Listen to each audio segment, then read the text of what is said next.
La chute est la première cause de mort accidentelle en France et touche particulièrement les seniors. Chaque année, 2 millions de chutes de personnes âgées de plus de 65 ans sont responsables de près de 10 000 décès. Ces chutes sont généralement à l'origine de nombreux handicaps et accélèrent la perte d'autonomie. Face à cette problématique et pour répondre à l'enjeu de santé publique majeur qu'elle représente, le gouvernement lance un plan national triennal anti-chute des personnes âgées. Ce plan a pour but la réduction de 20% des chutes mortelles ou invalidantes des personnes de 65 ans et plus d'ici à 2024. Qu'en pensent les différents acteurs professionnels concernés? C'est ce dont nous allons débattre ce soir avec mes invités. Thérèse Rondeau, qui est ergothérapeute pour le TASDA, elle nous présentera le TASDA. Aline Victor, qui est chef de projet expertise nutrition et business développement chez Nutrisense. Caroline Faure, qui est la fondatrice de CIPAD. Michael Cohen, qui est le cofondateur de Dôme et Vie. Arnaud Briot, qui est le fondateur de Domalis, et enfin, Jean-Michel Ricard, qui est le président du groupe associatif Ciel Bleu. Bonsoir à tous bonsoir à toutes, bonsoir à tous. Bonsoir. Bonsoir. Frédéric. Alors, pour commencer, donc, si vous nous suivez et que vous voulez savoir un petit peu le plan, ce que contient le plan, vous allez sur Internet, vous tapez plan anti-chute gouvernement, où vous regardez le premier débat. Nous avons expliqué pour la première partie ce plan. On va directement passer à ce qu'en pensent nos débatteurs. Peut-être commencer par Thérèse, en tant qu'ergothérapeute. Donc, peut-être présenter le TASDA rapidement Oui. et ensuite ce que vous pensez du plan. Alors, le TASDA, où je travaille depuis le mois de juillet, et donc le Technopole Alpes Santé à domicile et autonomie, en existence depuis 10 ans, un peu plus. Un centre expert des innovations pour le bien vieillir. Donc, un centre qui rassemble différents acteurs du bien vieillir de l'écosystème, surtout en Rhône-Alpes, développe de façon collective des usages, des nouvelles technologies en essayant de cibler l'usager et comment différents cas d'usage peuvent être analysés, étudiés et qu'est-ce qu'on en tire comme conclusion. C'est donc une association qui travaille étroitement avec le département de l'Isère, CARSAT Rhône-Alpes, avec différents acteurs, des startups, des porteurs de projets. Voilà, donc différentes missions autour de la prévention, le bien vieillir à domicile. D'accord. Voilà. Le plan, qu'est-ce que l'ergothérapeute en pense? Alors, je pense qu'en tant qu'ergothérapeute, ayant participé pendant 10 ans à des actions à domicile, et notamment l'action sociale Agir Carco, hein, le programme Bien chez moi, je pense que c'est une très bonne chose de mettre autour de la même table déjà des personnes de différents horizons, des professionnels de différents domaines, pour réfléchir à cette question. Et peut-être ça s'est fait de par le passé, moi je découvre dans mon nouveau poste. Et je pense que c'est peut-être presque pas trop tard, mais il est vraiment temps. Il est vraiment temps qu'on s'en occupe de cette question de repérer les personnes qui sont à risque, de faire des propositions cohérentes et par rapport aux besoins de la personne et pas juste les idées autour de la notion de prévention de chute. Et puis, Presque honnêtement, trop tard, presque trop tard. Pourquoi est-ce que presque trop tard? C'est par rapport à la vague de baby-boom ou par rapport au vieillissement démographique qui est déjà avancé? moi, j'ai l'impression que le trop tard, pour moi, de mon avis, est en lien avec le fait qu'aujourd'hui, on sait qu'une personne sur trois de plus de 65 ans est à risque de chuter et que les statistiques le montrent depuis de nombreuses années, que le risque de chute est très important et que trois quarts des chutes arrivent chez soi la nuit en marchant. Ça veut dire on se lève, on va aux toilettes et il y a la chute qui peut mener à une hospitalisation. Ça fait des années que je travaille dans le domaine et je suis vraiment contente qu'un plan comme ça arrive, même s'il y a forcément des choses qui vont devoir être améliorées. Il me semble qu'il y a une base de travail avec différents professionnels qui ont travaillé dessus. Et il faut par petits pas avancer, il faut agir. Voilà. Aline, côté nutrition, peut-être présenter Nutrisense rapidement, puis donner ton avis sur le plan. Oui, alors Nutrisens, on est une société française basée à Lyon et on propose des solutions nutritionnelles pour les personnes en situation de fragilité, comme les personnes âgées, et notamment sur deux actions principales, la dénutrition et les troubles de déglutition. Donc oui, moi, par rapport à ce plan anti-chute, le point en tout cas que je mettrai en avant, c'est la nutrition qui est quand même pas forcément mis en valeur et qui est un petit peu mis en filigrane dans l'axe 4 de l'activité physique. On parle de repérage aujourd'hui. Je pense qu'une des causes principales quand même des chutes, c'est la perte de masse musculaire. Et quand on parle de perte de masse musculaire, forcément la nutrition en fait partie. Et voilà, c'est ma déception en tout cas quand j'ai pris connaissance de ces 5 axes à la lecture, c'est que je trouve que la nutrition n'est pas forcément mise en avant avec le volet notamment préventif. Peut-être Jean-Michel, si je rebondis sur la perte de masse musculaire, ça me fait penser. Peut-être présenter Ciel Bleu, puis on fait la liaison comme ça. Oui.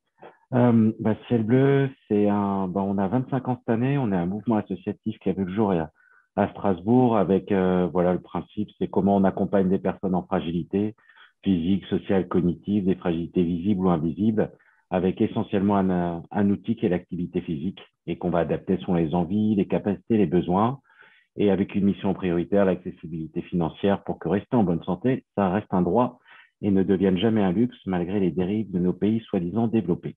Voilà, il y a un peu plus de 150 000 personnes qui suivent nos activités chaque semaine en France et un peu plus de 700 salariés, essentiellement des étudiants, enfin des anciens étudiants qui on sort tous des filières STAPS, donc les facs de sport en France avec une option activité physique adaptée. Donc voilà. Par rapport à ce plan, ce qui est marrant, c'est qu'il y a 25 ans, au début de Ciel Bleu, on a lancé les premiers cycles de prévention des chutes avec la Caisse prévention d'assurance maladie du Bas-Rhin, pour faire sortir les personnes de leur domicile, pour retravailler le côté physique, cognitif, la confiance en soi, le lien social. Et donc, il a fallu 25 ans pour un plan. Nos politiques comprennent vite, mais il faut leur expliquer longtemps. Ça, c'est sûr.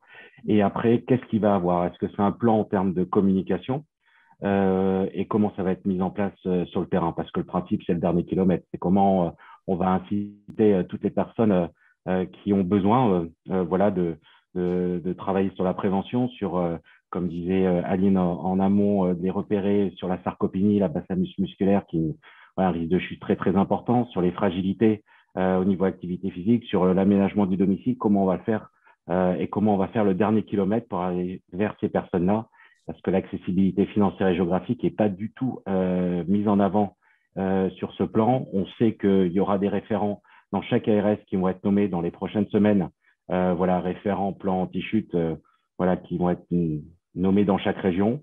Bon courage pour mettre en place tout cela. Nous, notre questionnement, c'est le modèle économique parce que il y a beaucoup de personnes qui font appel à notre association. On travaille sur l'accessibilité financière avec plein de modèles économiques innovants, mais on est submergé de demandes. On a trop de demandes par rapport à ce qu'on peut proposer. Et souvent, c'est des personnes en très, très grande fragilité sociale, en précarité. Et comment on trouve des modèles économiques pour que, comme la sécurité sociale, c'est accessible au plus grand nombre, comment des acteurs de prévention, il y en a pas mal autour de la table là, puissent aussi trouver des modèles économiques pour aller apporter une solution la plus adaptée possible. C'est souvent de la dentelle, c'est de l'artisanat pour que ça réponde vraiment aux besoins des personnes. Et ça, on n'a pas de réponse pour l'instant. Donc, on espère que derrière, ce ne sera pas une réorientation de budget de la conférence des financeurs dans les départements, comme ce qui se dit. Sinon, c'est habiller Paul pour déshabiller Pierre. Trop de demandes, trop de demandes. Ce qui est non satisfait, c'est qu'il n'y a pas il y a pas le nombre de profs suffisants derrière, ou il n'y a pas les financements. Il y a avant le Covid, Ciel Bleu progressait à peu près de 1,5 à 2% par mois. Mais il faut former les collègues, il faut les recruter et il faut aussi trouver des modèles économiques parce que même à des tarifs très, très, très accessibles, il y a beaucoup de personnes dans notre pays qui n'ont pas les moyens.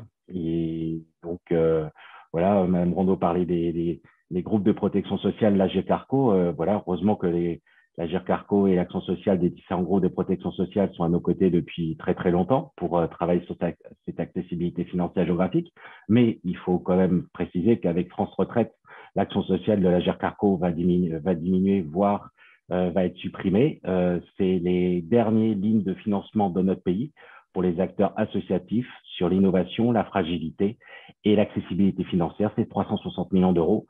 Donc voilà, quid de la suite. Donc oui, il y a beaucoup de demandes, mais il n'y a pas beaucoup de modèles économiques pour garantir cette accessibilité financière et géographique.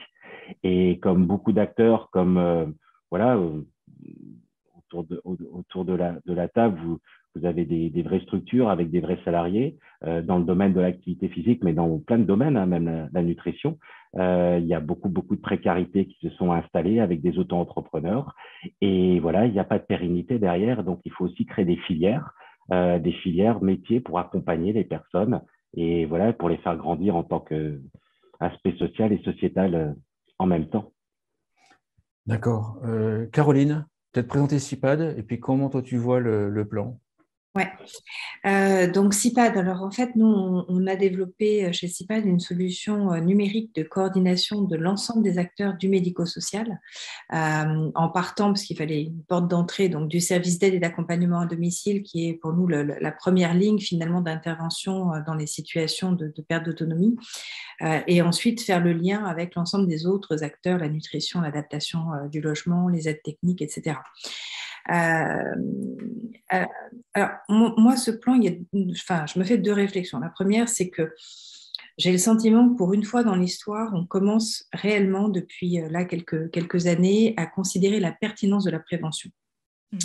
Alors, OK, il n'y a pas de financement au regard, il y a tout un tas de flous encore qui existent. Pour autant, on est quand même issu d'une société du palliatif et du curatif. Et force est de constater qu'on n'a jamais envisagé dans nos politiques publiques le préventif comme étant potentiellement, ayant potentiellement un intérêt financier et, a fortiori, bénéfique pour les personnes. Donc, à la limite, si on doit lui reconnaître un intérêt à ce plan, c'est peut-être ça, c'est peut-être d'officialiser finalement pour la première fois la pertinence de travailler sur de la prévention primaire, secondaire et tertiaire. Après, je me fais simplement une réflexion, et parce que c'est un peu mon sujet de prédilection, c'est qu'effectivement, on voit bien les notions de repérage, d'alerte, d'aménagement du logement, toute la question de l'activité physique, de la prévention de l'intrusion, tous ces éléments-là sont finalement présents, alors peut-être pas assez, peut-être pas suffisamment équilibrés ou en tout cas pas amenés de façon peut-être suffisamment structurée. Mais la question que je me pose moi, c'est comment on va toucher finalement le bénéficiaire, comment on va toucher la personne, à quel moment on va se situer dans son parcours et qui vont être les relais d'information ou de repérage.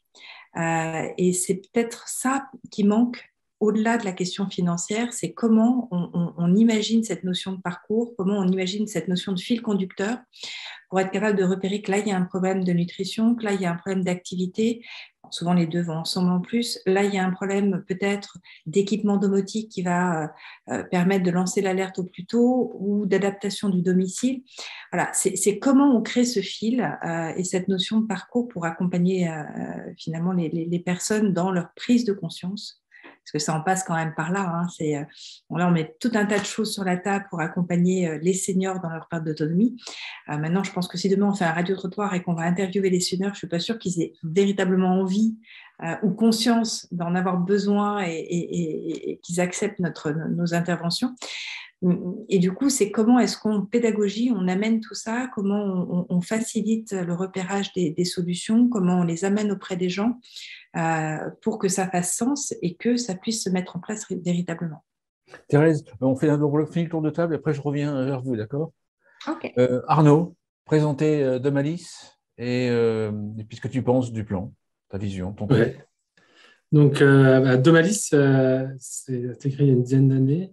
Et Domalis a pour mission d'embellir le quotidien des personnes fragiles comme les aînés et puis aussi des aidants qui les accompagnent, que ce soit à la fois le personnel mais aussi les aidants familiaux.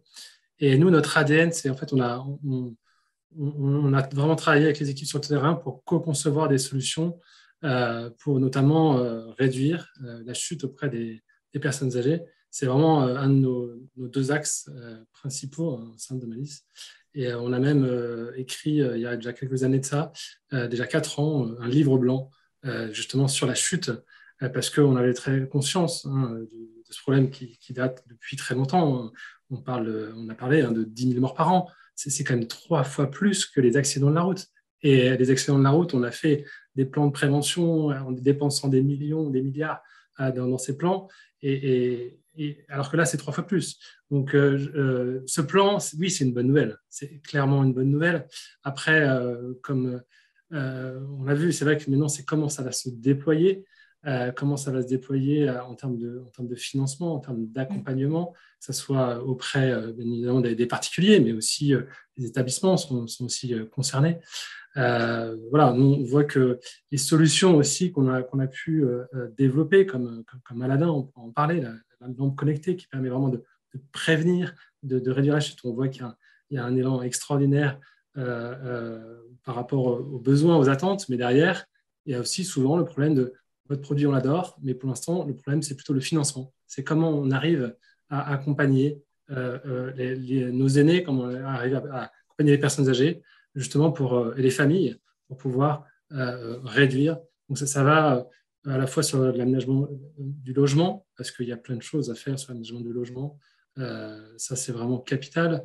Et les aides techniques, pour prévenir plutôt que de guérir. C'est vrai que la France, on aime bien ce côté curatif, on l'a dit. Mais quand on voit les États-Unis, par exemple, les États-Unis, ils sont vraiment beaucoup plus focus sur ce côté prévention, parce qu'ils savent que s'ils vont aller à l'hôpital derrière, ça va leur coûter très cher. Je pense que là, c'est bien ce virage qu'on a. Parce que c'est eux qui payent. Oui, c'est ça, c'est eux qui payent. Nous, aujourd'hui, c'est la sécurité sociale, donc on ne se rend pas trop compte. Mais en fait, les coûts associés à la chute, je prends l'exemple d'un établissement. Un établissement de santé, ça va être quasiment 35 000 € par an des coûts liés à la chute.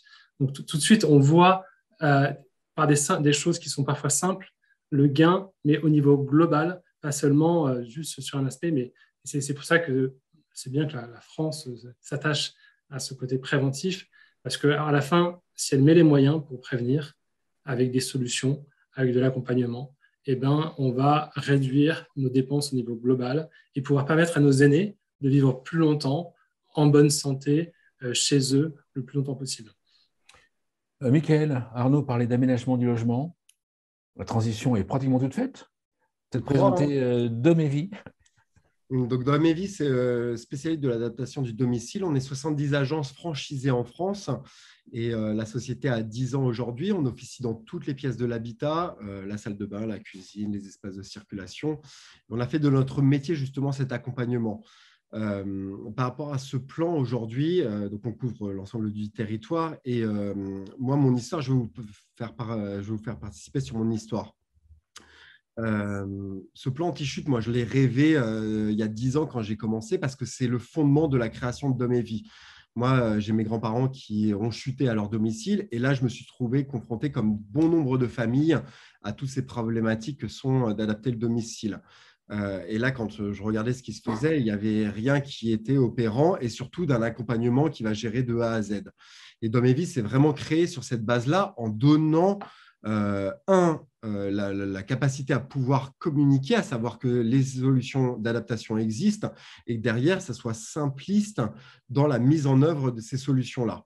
Donc, on en a fait notre métier et il y a 10 ans, quand j'ai commencé, le mot adaptation du domicile n'était totalement inconnu. On me prenait pour un fou, j'allais dans les hôpitaux, j'allais dans les centres de rééducation, on me disait « mais vous faites quoi? De la rénovation? Vous agencez? Vous faites quoi ?» Et on a très bien vu que durant des années, toute cette notion d'adaptation du domicile est arrivée de façon de plus en plus percutante. Et c'est là où on a bâti la société Domévie.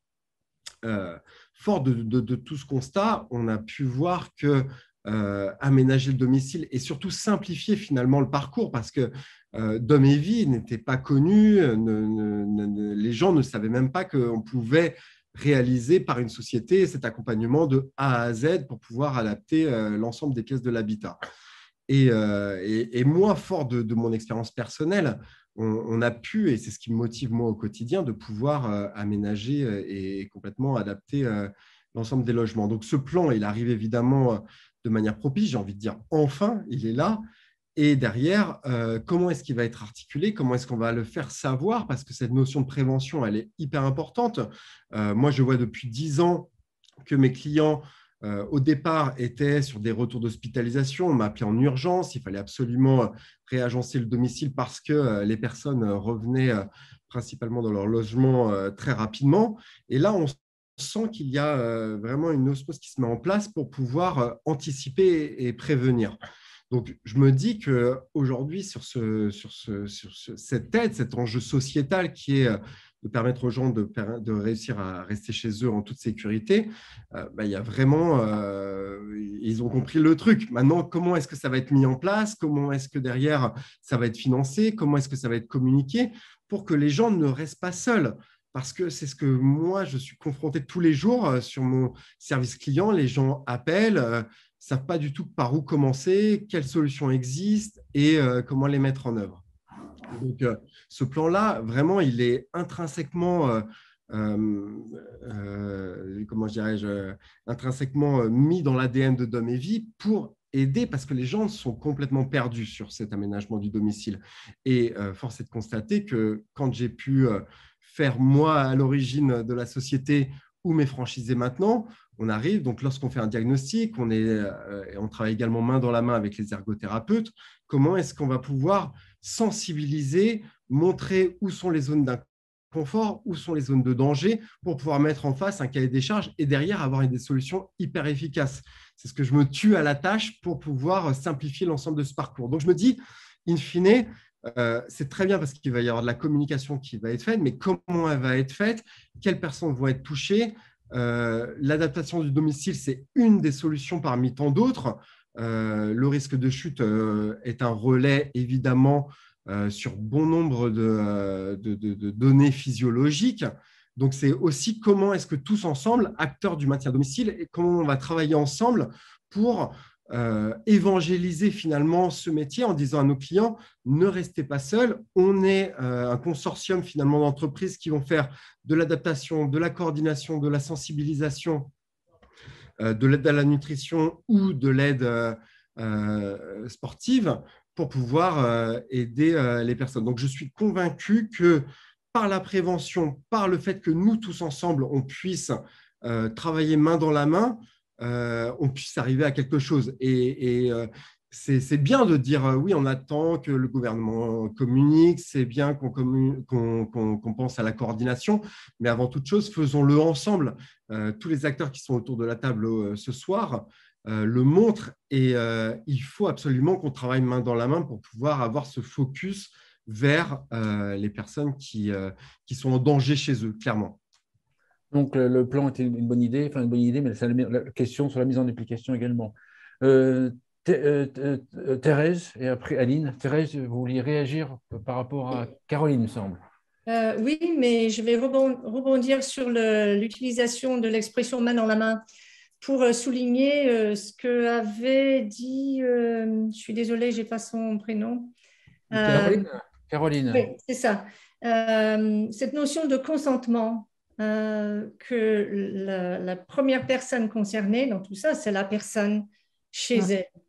Et la notion de travailler main dans la main, c'est d'abord avec cette personne. Donc, nous, on est nombreux et tous les partenaires de ce plan anti-chute sont même sans nombre.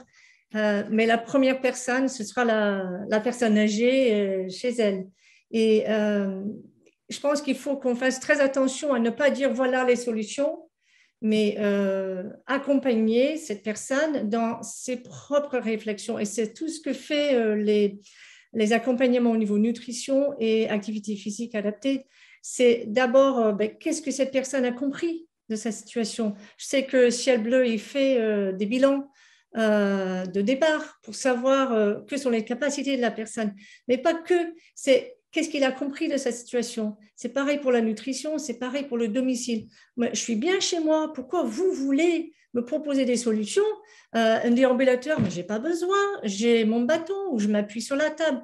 Donc, si on passe à côté pour moi, la priorité, c'est est-ce que ces personnes auprès de qui il y aura toutes ces offres, toutes ces propositions, est-ce qu'elle est consentante et qu'est-ce qu'on a comme accompagnement? Parce que j'ai entendu souvent le mot parcours et je pense que c'est vraiment quelque chose auquel il faut qu'on soit tous vigilants.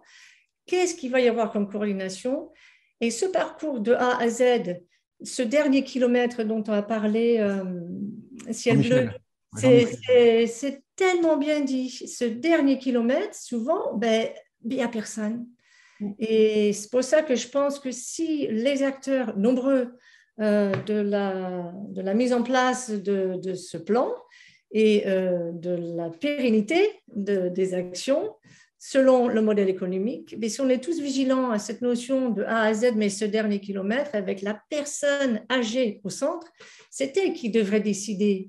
C'est elle qui devrait, dans le meilleur des cas, donner son avis et dire, mais en fait, j'aime bien le risque. Je préfère ne pas avoir mon escalier chez moi. Voilà. Je voulais surtout dire ça. Super. Aline? Oui, non, moi je voulais simplement illustrer les propos de tout le monde et en faisant le parallèle avec un sujet qui nous touche chez NutriSens et qui fait le lien avec le plan anti-chute, c'est la dénutrition. Parce qu'en fait, finalement, on pourrait presque faire un plan anti-dénutrition. Aujourd'hui, on a les mêmes problématiques, c'est-à-dire qu'on pense qu'on est capable de repérer la dénutrition, sauf qu'aujourd'hui, nous, on se bat pour former les professionnels, les aidants à repérer la dénutrition et on voit bien que c'est compliqué parce que ça demande un modèle économique aussi, que des solutions de prévention, il y en existe, mais on n'est pas prêt à payer et que les personnes âgées aujourd'hui n'ont pas les moyens forcément d'entreprendre des actions de prévention aussi. Et que du coup, finalement, on attend encore une fois l'hospitalisation pour diagnostiquer la dénutrition et mettre en place des solutions d'enrichissement au travers des CNO, etc.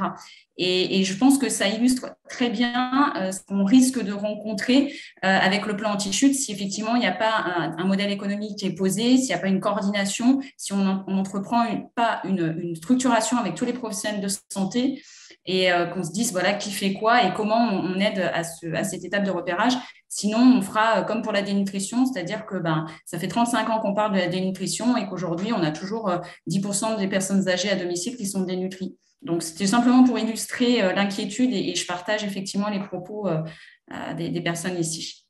Je confirme que je ne postule pas au poste de celui ou celle qui va mettre en place ce plan. Caroline? Oui, alors, du coup, super. je vais reprendre ce que disaient Thérèse et Aline. Il y a deux choses. Effectivement, je pense que c'est essentiel de faire avec. Parce que sinon on se trompe et puis parce que voilà, on est les prochains vieux et en tant que vieux, est-ce qu'on a envie qu'on fasse à notre place, est-ce qu'on a envie qu'on nous explique comment on doit vivre et où s'arrête notre liberté, voilà, moi je trouve que c'est d'avoir ça en filigrane dans notre façon de penser, c'est hyper important. Deux autres points aussi, finalement il y a deux mots qui ont été dits à la fois par Thérèse et par Aline, peut-être revenir sur la question des moyens financiers, parce qu'on est d'une société où la sécurité sociale nous finance toute la partie soins et où du coup culturellement on s'attend à ce que la téléassistance, le déambulateur, le siège releveur, la prestation d'ergothérapeute, le portage de repas soient financés par la puissance publique et accessoirement par nos impôts. Et dans d'autres sociétés, ça ne se passe pas comme ça. Donc, je pense qu'il y a aussi une question de culture, de génération. Peut-être que les générations de nos grands-parents, celles de nos parents, et puis nous, demain, on aura une appétence à consommer de la prévention, des aides techniques, des solutions d'adaptation du logement différentes que ma grand-mère qui pour la petite histoire, était aveugle et qui allait au fond de son jardin dans les toilettes à la turque avec la ficelle parce qu'elle voulait absolument pas d'autre aide. Bon. Moi, perso, je préfère mettre les toilettes dans la maison et me passer de la ficelle. Mais globalement, je pense que la culture aussi de consommation de ces solutions-là pour les seniors plus ou moins âgés, c'est quelque chose qui évolue. Et puis, le troisième point sur lequel je vais revenir et que citait notamment Aline, c'est la notion de formation. Moi, j'ai un vrai gros sujet de prédilection avec les auxiliaires de vie, les intervenants à domicile, parce que je trouve que si on parle de prévention primaire et secondaire, l'aide ménagère, l'auxiliaire de vie, l'aide-soignant sont les meilleurs, finalement, remparts et les meilleurs en capacité de repérer, d'alerter et de pourquoi pas faire le lien de coordination avec les autres. Et ça fait partie des sujets de CIPAD, entre autres. Mais du coup, ça suppose de former à la fois le citoyen, à la fois l'aidant, à la fois la personne elle-même, avec de la pédagogie, et puis le professionnel, et de mettre en avant les dispositifs qui existent. un des points de ce plan, c'est aussi, si j'ai bien tout compris, hein, l'idée de mettre en place un portail d'information, de vulgarisation de l'information, d'identification des acteurs, des solutions, alors effectivement de leur plan de mode de financement aussi accessoirement, mais voilà, je crois qu'on a aujourd'hui besoin de quelque chose de simple et d'accessible parce que le citoyen en bout de chaîne, il ne sait pas du tout à quelle porte frapper, il ne sait pas ce qui existe. Et il n'est pas forcément moteur non plus dans la démarche. Hein. C'est souvent un professionnel qui, à un moment donné, va l'accompagner à prendre conscience qu'il y a des choses qui existent et que potentiellement, il peut les solliciter. Arnaud, vous voulez réagir? Oui, ben je suis complètement aligné avec ce qui vient d'être dit. C'est vrai qu'on a un vrai enjeu, le gouvernement a un vrai enjeu sur la communication, parce qu'on voit que, comme on disait, on a la génération qui arrive et la génération de nos grands-parents, nos parents, c'est pas la même. Et du coup, c'est vrai que cette transition est clairement en train de se faire. Et du coup, nous, c'est sûr qu'on se projette, nos parents se projettent aussi plus en se disant, bah, tiens, je vais mettre en place des choses, des techniques pour la prévention. Mais c'est là où je pense que le gouvernement a un vrai enjeu de communication pour aider à accompagner, à faire ce changement de culture. Et que du coup, derrière, ça amène aussi, je pense qu'il y a deux axes en parallèle là-dessus, à la fois la communication et à la fois ce modèle économique pour accompagner, parce que la sécurité sociale, par exemple, et l'État a y gagné, à financer pour du coup moins payer sur l'aspect curatif, financer ou trouver des aides. Mais dans tous les cas, c'est clair qu'elle va y gagner parce que on voit avec, si on prend l'exemple de la lampe Aladin, grâce à l'éclairage lors du lever nocturne, on va réduire de 3/4 quasiment le nombre de chutes durant la nuit. Donc, on est capable de prolonger quasiment de 18 mois à 2 ans, l'autonomie à domicile parce que les chutes ont lieu beaucoup plus tardivement, elles vont pas se répéter. Donc, tout ça, c'est ce côté communication, prévention et cet axe vraiment sur le financement est un axe majeur pour pouvoir justement réduire de 20% les chutes comme ce que souhaite faire le gouvernement. Sur la partie, justement, Arnaud, sur la partie axe numéro 1, parce que vous vouliez parler, beaucoup d'entre vous vouliez parler de la partie repérage, repérer. Comment est-ce qu'en fait tu fais pour repérer enfin, c'est la communication, j'imagine, mais comment est-ce qu'on fait pour repérer dans ton secteur que quelqu'un a besoin d'un de tes produits? En fait, nous, ce qu'on fait, on va travailler avec différentes structures, mais en fait, il y a besoin de cet accompagnement, un accompagnement personnalisé. C'est-à-dire pour chaque client, chaque environnement, on va faire un diagnostic et donc on va aller directement sur le lieu, au sein du logement pour voir ce qui va, ce qui ne va pas, repérer ce qu'il faut peut-être un petit peu faire évoluer pour réduire justement les risques de chute et mettre en place des solutions. On parle de l'éclairage, c'est vraiment l'éclairage qui va s'éclairer de manière automatique lors du lever nocturne. Ça a un impact énorme sur la réduction de la chute. Et si en plus de ça, si la personne chute, grâce à l'ADAM, on est capable de détecter que la personne est au sol, d'envoyer une alerte. Et à ce moment-là, les aidants, que ce soit professionnels ou familiaux, peuvent intervenir très rapidement. Et ça a un impact vraiment sur la conservation d'autonomie. Parce qu'il faut savoir qu'une personne, quand elle est plus d'une demi-heure au sol, chaque quart d'heure, demi-heure qui passe, elle se dégrade énormément en termes d'autonomie. Et donc, il y a un besoin vraiment très important d'alerter rapidement lorsqu'il y a une chute pour pas que la personne, une fois qu'elle a chuté, elle a une peur énorme de rechuter. Donc, ce côté repérage de l'environnement, explication, accompagnement et puis proposition de solutions qui peuvent exister pour faciliter, aider à ce que la personne puisse vivre le plus longtemps possible dans son environnement. Jean-Michel, dans ton secteur en fait, de l'activité physique adaptée, comment est-ce que vous vous positionnez sur le côté repérage en fait? À quel moment vous arrivez? Parce que moi, j'ai la croyance que dans tout ce que j'écoute, j'ai la croyance, mais c'est personnel, que j'ai la croyance que le plus important, les deux piliers sont la forme physique, enfin, le sport et l'alimentation. Comment on repère les personnes, c'est surtout les personnes et leur écosystème qui nous repèrent. Les contacts, c'est les personnes directement, mais les conjoints, s'ils sont encore vivants, les enfants, les petits-enfants, les hôpitaux, les soins de suite rééducation, toutes les associations d'aide à domicile, enfin les CCS, enfin voilà, c'est vraiment les structures qui sont en contact directement avec les personnes qui nous mettent en relation ou qui parlent de nous. Voilà. Et après, quand on arrive, en général, il y a des bilans qui sont faits selon l'autonomie de la personne, qui ont été co-créés avec un certain nombre d'instituts de recherche et universitaires. Et des bilans mobilité, des bilans autonomie, et où dedans, il y a aussi toute une partie sur la sarcopénie.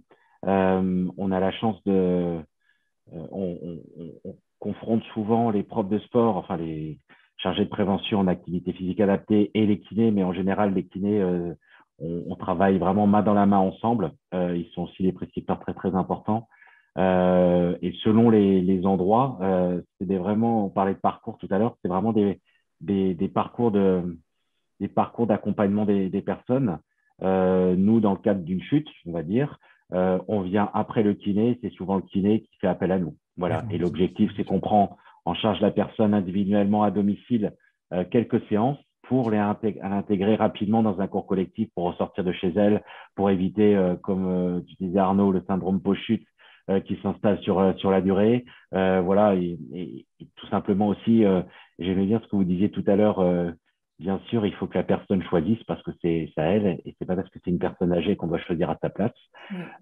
Et c'est aussi, au-delà de ça, ce serait bien que au niveau politique, au niveau média, qu'on ne parle pas que des retraités en termes de coûts, en termes de charges pour la Sécu, en termes de couple et retraite. C'est aussi quelque chose qui serait bien et qui permettrait de faire évoluer et de les mettre un peu plus en considération. Et après, l'accompagnement en collectif derrière est fait par Ciel-Bleu ou un certain nombre de partenaires, parce qu'il y a plein de structures assez chouettes en France qui font ça. Mais travailler sur la prise de risque, je pense que c'est aussi important parce qu'on a bien vu pendant cette année Covid, les gens restaient chez soi, isolés. Et ce qui est intéressant, c'est qu'il y a eu le terme santé qui est apparu, mais pas juste santé, un corps malade ou un organe malade. La santé, c'est au titre de l'OMS, c'est un bien-être physique, global, cognitif, social. Et le côté social est très, très important. Voilà. Et dans le côté, on va dire, presque le plus important sur l'activité physique, c'est le côté retrouver du lien social, ressortir de chez soi. Et ça, c'est vraiment un outil assez incroyable. Et ce qui est marrant, c'est que sur le communiqué de presse, ils ont repris une étude de Ciel-Bleu qui s'appelle Happy Hour, qui a été faite sur 4 pays européens où on est présent. Enfin, on est présent sur beaucoup plus maintenant, mais mais c'était pas la bonne étude qu'ils ont pris parce que ça, c'était en maison de retraite. Et par contre, ils auraient dû prendre celle qu'on avait fait avec l'INSERM à l'époque, il y a une dizaine d'années, qui a été publiée même dans le BMJ, le British Medical Journal, tout ça, pour des personnes âgées depuis 75 ans, ni trop fragiles, ni trop autonomes. C'était fait exprès. C'est l'un des plus gros programmes de prévention des chutes au niveau mondial qui a été fait. Les résultats ont été assez étonnants en termes de chutes traumatiques, de chutes drague, d'hospitalisation, de baisse de prise des médicaments. Je pense que c'est aussi quelque chose aussi très, très important. On en a parlé dans le premier débat, les médicaments. Voilà. Et aussi retrouver du lien social et de la vie, et ce qui évite beaucoup de traumatisme derrière et de chute. Aline ? Et moi, je voulais revenir sur la notion de repérage et notamment sur la notion de financement. Moi, je voulais revenir quand même sur l'idée de la grille Agir qui sert quand même à évaluer la perte d'autonomie à domicile, qui permet aussi aux bénéficiaires de bénéficier d'une allocation personnalisée d'autonomie.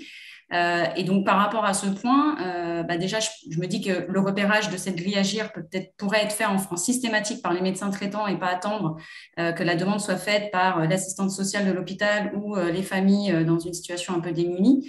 Et puis d'autre part, et ça a été un peu le débat, c'est que aujourd'hui, c'est le conseil départemental qui évalue et qui finance. Et donc, on sait aussi qu'il y a des disparates entre les départements parce que il y a des départements qui sont mieux pourvus que d'autres.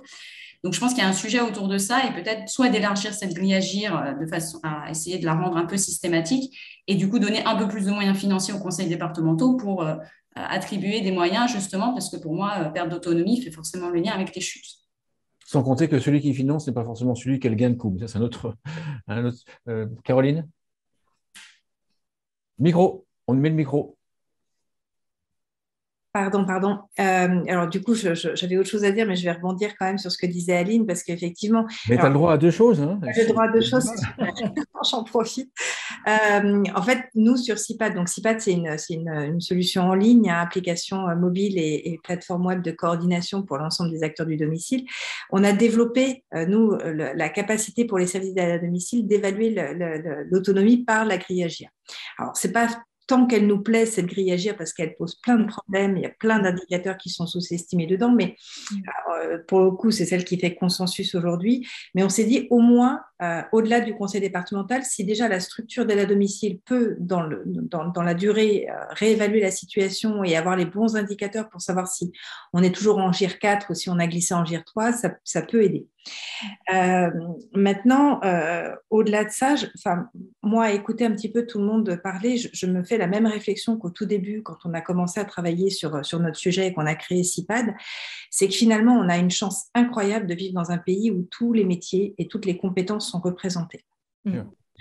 Et on en est une petite illustration dans notre segment d'activité ou de marché, selon comment on se positionne. Mais globalement, on a des ergothérapeutes, on a des gens qui font de l'adaptation du domicile et en plus qui accompagnent le particulier dans sa prise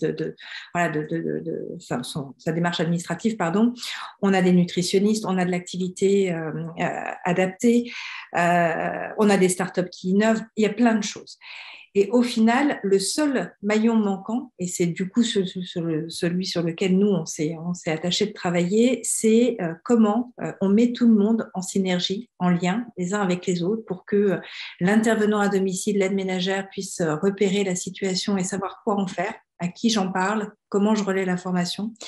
Qu'on puisse derrière dire, voilà, il existe telle et telle solution, comment on met en relation ces professionnels avec la personne pour l'aider dans son cheminement. Et c'est finalement, parce que cette notion de parcours, en réalité, le parcours, il existe déjà. La seule chose, c'est que dans les faits actuellement, c'est un parcours du combattant. C'est qu'il faut aller sur Internet. Alors, les seniors et Internet, c'est un vrai sujet. Il faut du coup avoir des enfants ou des aidants familiaux qui vont être capables d'aller chercher l'information au bon moment. Il faut s'y repérer, il faut faire les dossiers. On n'est pas toujours tous à l'aise avec les montages de dossiers financiers. Alors tout ça, alors en fait, déjà les seniors coûtent cher, comme dit, je blague, en plus, je blague, bien sûr. Mais du coup, on voit bien finalement que on transforme notre extraordinaire chance de vivre dans ce pays-là en une complexité administrative et d'accès à l'information démentielle. Et donc, du coup, peut-être qu'on a juste besoin, donc je vais reprendre le mot de Mickaël tout à l'heure, peut-être besoin de tous de travailler ensemble grâce à des outils qui vont simplement nous mettre en lumière, montrer qu'on existe, montrer qu'on est capable d'intervenir sur tel ou tel segment, simplifier finalement l'accès à l'information pour la personne finale et ainsi peut-être réussir à agir de façon préventive un peu plus tôt que ce qu'on est capable de faire dans les faits. Parce qu'on fait de la prévention, mais on la fait toujours un peu trop tard finalement, cette prévention. Donc voilà, donc je pense que là, réellement, il y a un vrai sujet sur comment est-ce qu'on arrive à s'identifier et à travailler les uns avec les autres. Mickaël ? Oui, mais ça va complètement dans le sens de ce que je pense, Caroline, parce qu'aujourd'hui, les chutes, elles sont assujetties à des personnes qui pourraient les éviter parce qu'elles ont des signes avant-coureurs. Moi, dans mon métier, c'est d'adapter le domicile, donc j'arrive malheureusement bien souvent où les gens ont des difficultés à leur domicile, où ils rendent hospitalisation, donc il faut adapter le domicile. Et donc, le besoin est exprimé à ce moment-là. Mais moi, ma difficulté, c'est justement parce que ce n'est pas mon métier de pouvoir avoir connaissance de ces signes avant-coureurs. Parce que dans le plan du gouvernement, sur ce plan anti-chute, on parle bien de cette prévention des personnes qui ont des signes avant-coureurs. Maintenant, c'est comment est-ce que moi, dans mon segment d'adaptation du domicile, comment je vais être informé de ces personnes-là et comment je vais évangéliser finalement les solutions qui existent et finalement leur dire voilà, c'est simple à mettre en œuvre, il y a des financements, on s'occupe de tout. Derrière, vous allez pouvoir avoir un logement qui va évoluer aussi en fonction de l'âge, en fonction des pathologies qui peuvent être avérées. Donc, c'est comment est-ce qu'on va tous travailler ensemble pour aller toucher finalement ces personnes-là qui ont des signes avant-coureurs et qui sont connus de tous parce qu'il y a des problèmes de nutrition, parce qu'il y a des problèmes musculaires, Et moi, j'ai vraiment du mal, je vous le dis, j'ai vraiment du mal à mettre en exergue ces personnes-là. Je suis trop dans le curatif aujourd'hui, où le téléphone sonne toute la journée parce que maman a chuté, parce que il y a eu un problème dans son domicile, et on n'arrive pas encore à aller toucher les personnes qui ont des signes avant-coureurs, qui sont mis en avant et qui derrière, on va leur dire, mais ne restez pas seuls, vous avez des signes, soyez dans la prévention. Et alors, soyez évidemment sans impératif, hein, bien sûr, mais voilà, ça existe, et laissez le libre choix pour pouvoir anticiper. Et en ce qui me concerne, le domicile, parce qu'encore une fois, là, c'est bien beau. Moi, je suis très content, évidemment, que l'adaptation du domicile arrive sur le 2e niveau ou 3e niveau, je ne sais même plus. Mais avant toute chose, c'est que moi, il faut que les personnes soient informées au préalable. Et ce que dit Caroline sur cette coordination, sur cette mise en lumière d'une problématique bien en amont, doit transiter par de l'information pour qu'in fine, il y ait ce fameux triade qui se mette en place pour que les personnes vivent le mieux possible chez eux. On n'a pas gagné, parce que pour faire rigoler un petit peu, sur une histoire vraie, en France, il y a un téléassisteur associatif dont le président a plus de 80 ans. Et il est veuf, et puis il est seul chez lui, etc. Il connaît tous les chiffres, et il est président depuis longtemps du téléassisteur, je ne sais pas si c'est son nom. Et il me dit un jour, Frédéric, il faudrait peut-être qu'on réfléchisse sur comment proposer la téléassistance à tes plus jeunes. Mais j'ai dit, c'est pas possible ça. Tu es dans le typique, dans le schéma de celui qui devrait être équipé, qui n'est pas équipé. Il m'a dit, oui, mais moi, on verra plus tard, et ce sera un truc mobile. 4 ans après, toujours pas de téléassistance. Voilà. Thérèse? Oui, alors moi, je voulais revenir sur le premier axe au niveau repérage, parce que c'est la page 12 du plan anti-chute. Wow, Thérèse a lu le plan, attention. Hein. Oui, voilà. Non, mais je l'ai devant les yeux pour être sûre que je ne me trompe pas. Mais je pense que c'est très important, ce qu'on entend, c'est comment on va repérer. Et il est vrai qu'il y a des acteurs autour de la table qui interviennent après qu'il y ait un problème, parce qu'il y a une sortie d'hospitalisation. Et je pense que c'est très important de savoir que aussi bien, c'est Caroline qui parle de cette application pour la coordination des actions, de ne pas oublier ceux qui sont en première ligne, des personnes qui sont déjà en perte d'autonomie ou au moins suffisamment fragiles qu'ils ont un plan d'aide, donc avec le département, l'APA par exemple. Il y a aujourd'hui des CPTS, donc des communautés professionnelles territoriales de santé, qui œuvrent ensemble pour accompagner la formation de ces intervenants à domicile. Et le TASDA en Isère participe à la formation des intervenants à domicile avec le responsable de secteur tout autour de la notion de repérage de la fragilité. Parce que ceux qui sont en première ligne sont des aidants déjà, mais aussi ceux qui vont à domicile, des personnes qui vont accompagner madame faire ses courses ou faire le ménage ou réorganiser les placards. Et ces personnes-là, ils ont des choses à dire, et s'ils ont la formation qui va les accompagner à valoriser leur observation, qui vont, avec tel ou tel outil numérique, pouvoir signaler auprès de leur responsable de secteur, bing, on a tout de suite une notification pour dire, oula, il va falloir peut-être qu'on intervienne là. Et ça, je pense que c'est aussi bien la personne elle-même auprès de qui on va faire toutes ces propositions, mais les acteurs de domicile et notamment des intervenants à domicile. Je suis très contente que Caroline l'ait souligné parce que j'attendais même que Caroline vous disiez que en fait, ce qui manque dans ce plan, c'est la place des aidants à domicile, des intervenants, parce que je pense que c'est tout à fait important qu'on le souligne. Caroline, après rebondit sur Arnaud. Je suis désolée Arnaud, je passe devant, mais effectivement, je ne peux pas ne pas répondre. Non, mais alors, je suis entièrement alignée avec ce que vous venez de dire, Thérèse. Je pense qu'effectivement, c'est d'abord les former. Et puis surtout, alors, il se trouve que chez CIPAD, on a aussi un centre de formation qui s'appelle EDIAD et qui forme, et notamment en numérique, les auxiliaires de vie, les intervenants à domicile. Donc, nous, très tôt, on a misé sur ces professionnels-là parce que on savait qu'il y avait des compétences, on savait qu'il y avait voilà, une vraie capacité aussi à aller vers des outils numériques. C'est-à-dire qu'on a vraiment une population d'intervenants à domicile qui aujourd'hui est connectée et tout à fait capable de travailler en environnement connecté. Et puis, on s'est dit, mais finalement, pourquoi est-ce que ces professionnels-là ont du mal à exercer quelque chose qui fait partie de leur mission de travail? C'est dans les textes fondateurs de leur métier que de repérer et d'alerter. Oui. C'est même un des premiers, finalement, une des premières briques de compétences qu'on travaille en formation. Et en réalité, en les côtoyant de façon très régulière, on s'est aperçu que souvent, ils ou elles n'osaient pas alerter. Ils ne se sentaient pas légitimes à... Et une fois qu'on arrive à les convaincre qu'ils étaient bien légitimes et qu'ils pouvaient le faire, la question qui venait juste derrière, c'est « Ok, mais je fais comment ?» Parce que quand j'appelle au bureau, on n'a pas le temps, parce que des fois, on note l'information, puis nous, on ne sait même pas ce qui se passe derrière, on ne sait pas si c'est traité ou pas. C'est vrai que la brique numérique, dans ces cas-là, elle est géniale parce qu'elle permet de former, de lister l'ensemble des fragilités, des vulnérabilités, alors endogènes, exogènes, on pourrait faire une heure de débat rien que sur ces notions-là, finalement d'alerter sur le bon canal en sécurité, en hébergement de données de santé, et d'aller chercher le bon professionnel au bon moment avec une vraie traçabilité. Et du coup, le professionnel dans cet environnement-là, et d'un seul coup, il se met à se dire « Ah oui, je peux être prescripteur d'une téléassistance, je peux être prescripteur de l'adaptation de la salle de bain ou d'une aide technique ».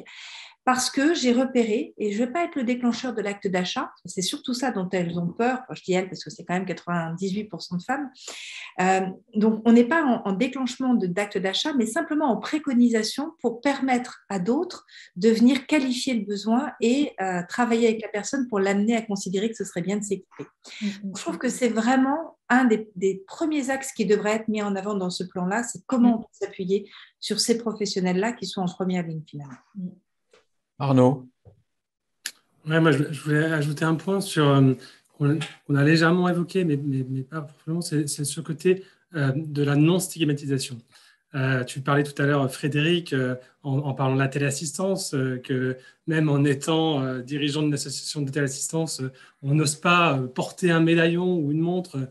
Pourquoi ? Parce que c'est trop stigmatisant, en fait. Et ça, c'est une vraie problématique. Et je fais aussi un lien avec ce que disait Mickaël. Il parlait des comment on arrive à déceler des signes avant-coureurs de perte d'autonomie. Parce qu'en fait, la prévention, c'est ça. C'est comment on arrive à déceler ces signes avant-coureurs pour permettre justement d'éviter une chute, d'éviter un problème. Et ça, c'est un axe sur lequel on a, notamment dans notre livre blanc, et quand on a travaillé avec les équipes sur le terrain, moi, j'ai passé des semaines à vivre avec des résidents pour comprendre ces problématiques-là. Et c'est ce côté stigmatisation, il est capital. Il y a un côté, on en a parlé, il y a un côté psychologique, d'acceptabilité. Et on ne peut pas se permettre d'avoir des capteurs partout qui nous surveillent ou une caméra 3D. Et je pense que l'idée, c'est aussi que le numérique, c'est génial pour ça, mais l'idée, c'est de l'intégrer dans notre quotidien. Voilà, on a l'exemple d'Aladin à l'intérieur d'une lampe qui va analyser des habitudes de vie. Et par exemple, si la personne âgée se lève de plus en plus la nuit, qu'est-ce que ça veut dire ? Ça veut dire que potentiellement, il y a des signes avant-coureurs de perte d'autonomie.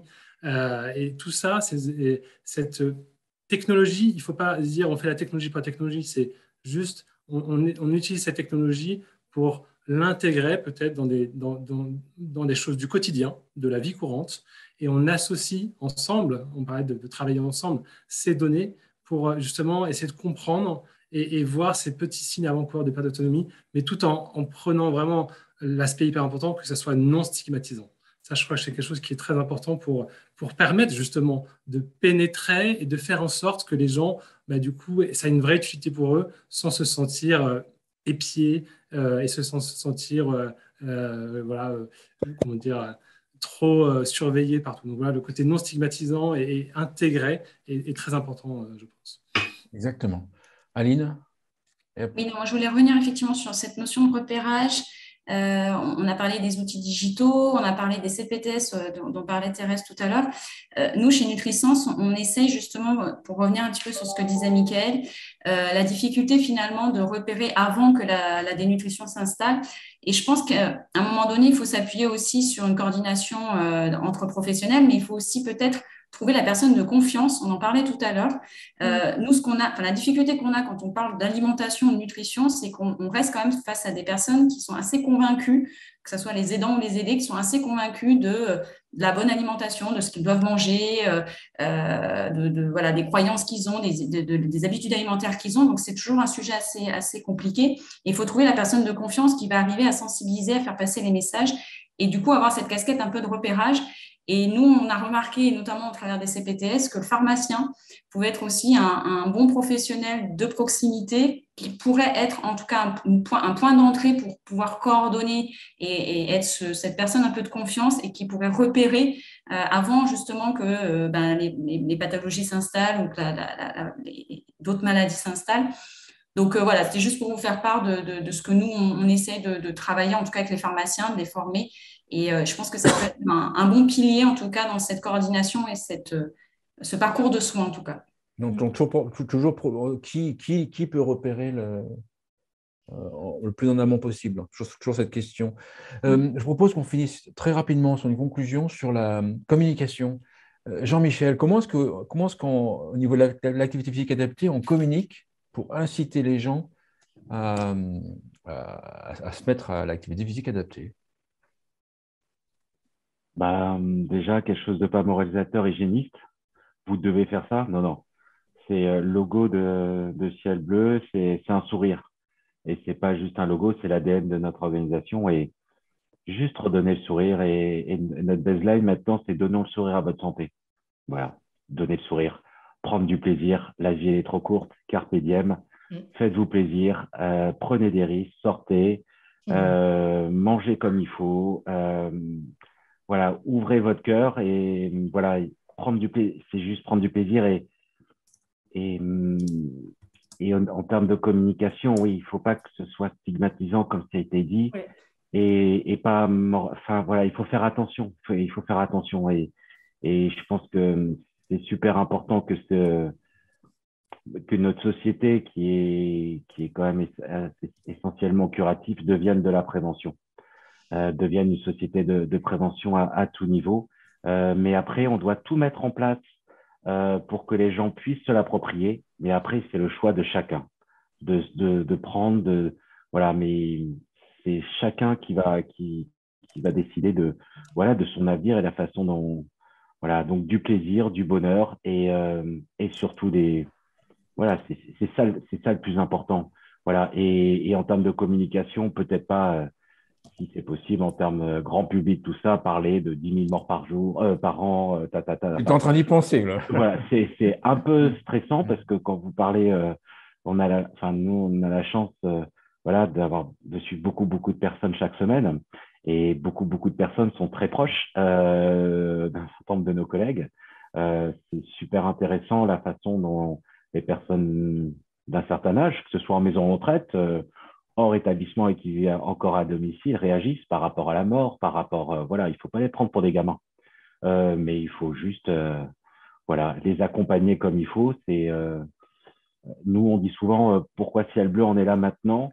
Je pense qu'il y a plein de choses, mais aussi, on a tous été marqués quand on a été gamin, par des profs. Et parfois, on avait des bons profs et ils vous expliquaient avoir envie d'apprendre. Enfin, ils vous donnaient envie d'apprendre. Ils vous disaient pas, allez faire ça. Ça, on faisait pas. On était… Et voilà, c'est ça la même chose. Expliquer simplement sur tous les effets bénéfiques que ça peut avoir. Et après, chacun fera son choix. Je vous propose qu'on arrête là. Magnifique conclusion, si vous êtes d'accord. Merci beaucoup. Vous trouvez sur ma chaîne YouTube d'autres émissions, notamment le premier débat sur ce même sujet, puis sur d'autres sujets. Merci à toutes, merci à tous d'avoir participé. Merci beaucoup, puis bonne soirée. Merci. Merci beaucoup. Au revoir à tous. Merci. Bonne fin de soirée. Bonne soirée.